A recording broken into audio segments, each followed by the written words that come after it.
Awas, hati-hati, ada yang salah paham tentang akhlak. Gak bisa bedakan apa akhlak, apa adab, itu lain. Kalau adab itu nilai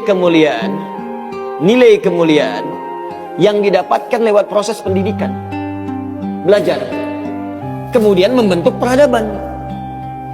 Karena itu saat syarat untuk mendapatkan adab dan peradaban, itu syaratnya bukan iman, syaratnya belajar.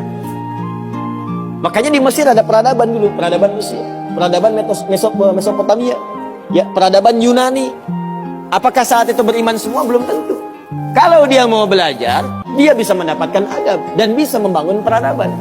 Makanya banyak orang beradab di Jepang, banyak. Disiplin, ngantri betul, Pak.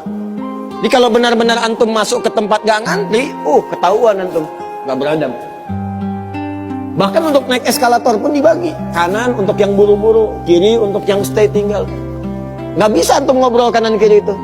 Di sebagian eskalator dipersempit cuma satu aja jaraknya, satu orang aja. Ya, itu adab, disiplin ada.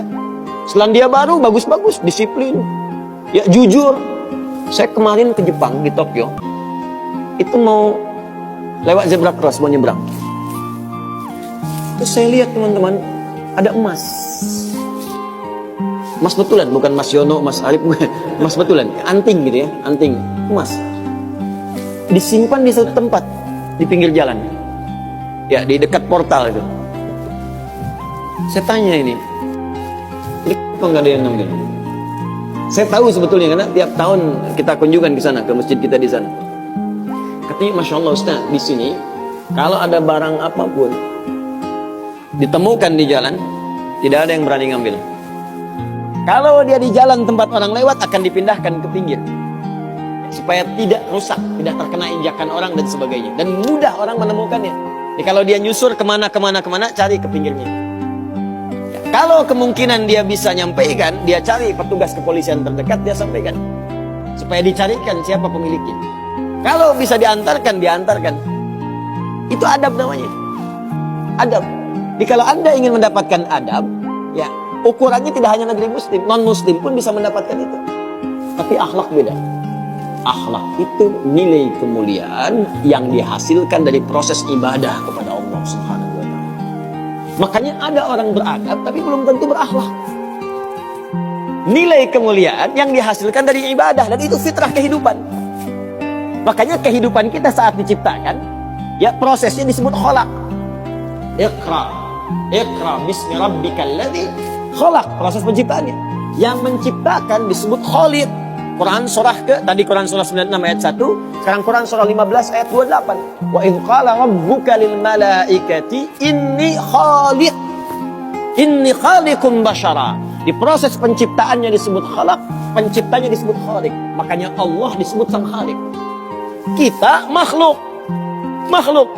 Bentuknya bisa jin, ya, bisa manusia, bisa hewan. Makanya saat disebutkan jin dan manusia menggunakan khalaq. Wa ma khalaqtul jinna wal insa illa liya'budun. Karakter itu, ya, karakter kemanusiaan kita, fitrah kita hidup. Kalau ingin mulia, maka diharuskan ibadah, liya'budun, ibadah. Supaya apa? Mendapatkan akhlak. Akhlak senapas dengan khuluq. Kalau sudah terkumpul pada diri kita, berubah jadi khuluq. Itu yang disebut surat Al-Qalam ketika memuji Nabi SAW. Wa innaka la'ala khuluqin 'azim. Bagaimana Nabi mendapatkan khuluq? Ibadah, dengan meningkatkan takwa kepada Allah Subhanahu wa Ta'ala. Makanya diminta kita sholat, diminta kita puasa, baca Al-Quran supaya punya akhlak. Apa diantara akhlak itu nilai kemuliaannya? Maaf, bukan sekedar disiplin, bukan sekedar jujur, lebih tinggi daripada itu. Bagaimana meninggalkan semua yang tidak baik, khamar tidak baik, zina tidak baik. Hati-hati, zina nggak bagus, khamar tak bagus. Siapapun di muka bumi, mohon maaf, sekalipun pelakunya pasti akan menolak zina. Ya, pezina dengan pezina menikah, yang satu selingkuh dengan yang lain, pasti dia akan katakan kamu selingkuh, padahal dia zina juga. Silakan cek, mabuk sama khamar, makanya dalam Islam khamar dilarang. Karena itu ketika Anda sholat, tujuannya apa? Membentuk akhlak. Apa diantaranya? Quran surah ke-29 ayat 45. Utlu ma uhiya ilaika minal kitab wa aqimis shalah innas sholata tanha anil fahsya'i wal munkar. Fahsya itu perilaku buruk dari syahwat. ya pornografi, porno aksi, zina, LGBT, transgender, macam-macam itu fahsyah. Mungkar, keburukan yang diingkari oleh hati, sumbernya nafsu perut dan akal. Membunuh, merampok, korupsi, ya berdusta, kolusi, macam-macam mungkar. Ini sifatnya akhlak. Makanya mohon maaf kalau Anda katakan orang Jepang berakhlak, orang Selandia Baru berakhlak, itu Anda kurang pengetahuan. Beradab betul, berakhlak belum tentu. Karena di sana disiplin tapi mabuk jalan terus. Zina biasa. Itu bukan akhlak, namanya itu adab. Itu adab. Jadi kita mesti bedakan mana adab, mana akhlak, itu berbeda. Karena itu orang ibadah, kalau benar ibadahnya pasti berakhlak. Jelas? Kalau orang belajar mungkin beradab, tapi belum tentu dia berakhlak.